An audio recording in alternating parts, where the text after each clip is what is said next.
जब मोदी 2014 में मोदी गवर्नमेंट इतनी स्ट्रांग थी, उनकी भी तो पावर है, वो पावर है, ये पावर आप दोनों को देखो, बिल्कुल देखो अब क्या होता है। ये तो महाभारत है जी। ये सिर्फ एग्जाम की बात नहीं है, आपको सिस्टम को बदलना पड़ेगा, करप्शन खत्म तो करना पड़ेगा, करप्शन तभी सब कुछ होगा। करप्शन इतना भी नहीं है, देखो नेशनल लेवल पे नहीं, एक हर एक लेवल पे। सर यहाँ ना क्या होता है वो सर आप स्टोरी एक तो आइडियल बात कर रहे हैं और एक रियल सिचुएशन की बात कर रहे हैं। तो हम बात कर रहे हैं ना कि अब आइडियल है, रियल सिचुएशन क्या है कि ऑन ग्राउंड जो सिचुएशन है वो टोटली डिफरेंट, बिल्कुल सब कुछ है, करप्शन भी है, एजुकेशन स्कैम भी है, सब कुछ है। एक जवाबदेही तेरी होगी ना तो कुछ तो चेंज होगा। चलो एक चीज बताओ, अच्छा ये बताओ, डर नहीं, हमारे सीएम कौन है यहाँ का? दिल्ली का रेखा गुप्ता। अब तक इतना कुछ हो गया, कोई भी प्रेस कॉन्फ्रेंस या कोई भी कुछ तो बोलो बोल को मैं सीधा मोदी पर बोल रहे हो, और ये प्रोटेस्ट को आज चलते चलते करीब 30 से 34 दिन के आसपास होने जा रहा था। ये सोचो है ना। कि इससे सरकार पहले आप कहाँ थे जब इस प्रोटेस्ट का आह्वान किया गया था? उस समय भी इंटेलिजेंस जो है कहीं ना कहीं हर तरफ ये लोग अपने अधिकारी लगा के रखते हैं, LIU आती है, वो हर एक सूचना जो है वहाँ तक पहुँचाती है। तो क्यों सो रहे थे? क्या इंतजार था कि बच्चों के लाठीचार्ज करेंगे? सर अगर एज अ मोदी सपोर्टर भी आप बात करोगे ना तो गवर्नमेंट को सबसे पहले ये खत्म करना चाहिए इन द सेंस कि मांगों को स्टूडेंट के लिए खत्म करो, क्योंकि जितना बड़ा हो गया ना, ये तो यहाँ तो फेस्टिवल मना रखे हैं, ये तो और बढ़ता जाएगा। भाई ये जंजीज है, ये तो और बढ़ेगा। इस गवर्नमेंट को ये नहीं पता, ये जो है ना इन्हीं में साइंटिस्ट एक्चुअली इन्हीं में साइंटिस्ट है, जनरेशन गैप, इन्हीं में कवि है, इन्हीं में शायर है, इन्हीं में इंजीनियर है, इन्हीं में डॉक्टर है, जनरेशन गैप आ रहा है। यही सब खोदेंगे तो इन्हीं से निकलेंगे, सारे इन्हीं से निकलेंगे। और उनको ये नहीं पता कि तुम आंसू गैस के गोले डाल रहे हो। ये वही स्टूडेंट है जो साइंटिस्ट बनने हैं, ये वही इनमें साइंटिस्ट है, और इनको पता है कि हर एक बम को कैसे डिफ्यूज करना है। इनको पता है कि आप लाठी मारोगे तो उस लाठी का कैसे हमें बदला लेना है। ये मतलब ऐसा नहीं कर रहे कि नहीं तो एकदम हमला कर दे, नहीं, बड़े शांति से बड़े प्रेम पूर्वक जवाब दे रहे हैं। वही है, एज अ मोदी सपोर्टर भी अगर मैं बात करूं तो जल्दी से जल्दी खत्म करना चाहिए सिस्टम को पीसफुली, जितना आराम से फिनिश कर दो स्टूडेंट्स की मांगों को, उतना सही है। क्यों? क्योंकि यही आने वाली पॉपुलेशन है, आगे फ्यूचर यही वोट करेगी। आप इनकी बात नहीं मानोगे तो अगेंस्ट में वोट आएगा, बात मानोगे तो फेवर में भी आएगा। ये तो लोगों ने एक स्टोरी बताई तो जाती है, सब पढ़ते हैं कि भैया मुर्गी को नहीं काटना, अंडे लेने हैं, पर ये सरकार भूल गई है। सरकार को लग रहा है मुर्गी काट दो अच्छे से, एक ही बात मिल जाए। ये तो जी भाई जी कुछ कहना चाह रहे हैं? जी भाई, मेरा नाम रोशन कुमार है, मैं JNU से हूँ और मैं तो बस यही कहूँगा कि भाई साहब इस्तीफ़ा हम लोग लेके जाएंगे, और इस्तीफ़ा अगर नहीं दोगे, रामधारी सिंह दिनकर की वो पंक्तियाँ याद होनी चाहिए कि सदियों की बुझी राख सुगबुगा उठी, मिट्टी सोने का ताज पहन खिलाती है, दो राह पथ का घर घर नाद सुनो, सिंहासन खाली करो कि जनता आती है। कहने का अर्थ ये है, मैं कवि भी हूँ, मैं कविताएं लिखता हूँ, और ये हालांकि मेरी कविता नहीं थी, मेरी कहोगे तो सुना दूंगा। बिल्कुल सुनाइए।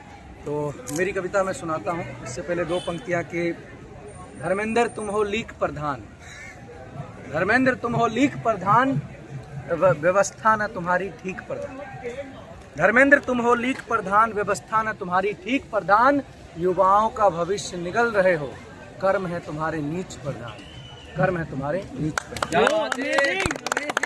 और दूसरी सुनिएगा, छोटी छोटी पंक्तियां हैं, उसके बाद मैं अपनी कविता पे आऊँगा कि छात्र डिग्रियों से झोले भर रहे, छात्र डिग्रियों से झोले भर रहे, परीक्षाओं की तैयारी में दधीची बन हड्डियां गला रहे हैं, और आखिर में पेपर लीक बन जाता दस्तूर है, गणतंत्र अभी दूर है, गणतंत्र अभी दूर है। तो ये जो गणतंत्र है, भारत को हम लोग कहते हैं वी आर, मतलब हम जो इंडिया, जो रिपब्लिक ऑफ इंडिया बोला जाता है, तो ये रिपब्लिक का मतलब क्या है? रिपब्लिक का मतलब सिर्फ ये नहीं होता कि पेपर पे या रिपब्लिक डे मना लिए बस हैप्पी हैं। रिपब्लिक का मतलब होता है कि आपके देश में एक्सेसिबल, अफोर्डेबल, इंक्लूसिव एजुकेशन है कि नहीं, आपके देश में जितनी भी मौलिक आवश्यकताएं हैं, मौलिक जो अधिकार हैं, वो सुरक्षित है कि नहीं नागरिकों के, ये सारी चीज़ें मैटर करती है।